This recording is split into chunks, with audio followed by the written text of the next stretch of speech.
Takže čau lidi, vítám vás Holis u dalšího videa a dneska je tady se mnou Anita, ahoj.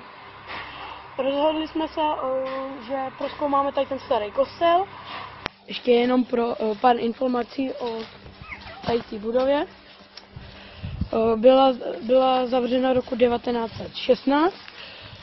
Je tady pohřbený pár farářů, teda co je na zemích, co jsem koukal fotky. Je to docela schátralý.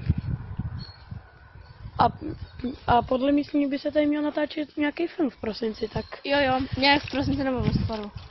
Takže by se tady měl natáčet film, no, tak uvidíme. Pro Českou televizi, by the way, jo? Teď.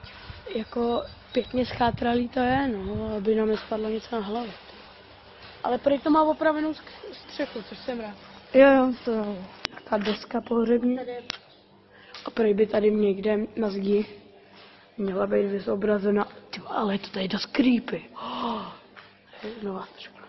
Ale měla by tady někde být prý Panna Marie, která byla několikrát přetírána. A vždycky se tam zjevila, i když byla pod kamerama. Docela creepy, tyhle, jak Outlast 2. Dneska nějaký Michael Gottwald nebo co. Tady je vidět věž a koukám, tam se asi nedostane. To má být druhá malba. A tady, hele, tady se někdo oběsil, nevím kdo, ale se tam byl. No. A tady bylo. Tady to má být hrob nějakého toho původního faráře. Ještě jeden.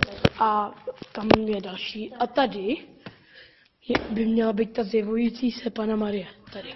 Protože je tam napsaný hol. Tím. Vánoční stromeček. Takhle taky tady byly akci.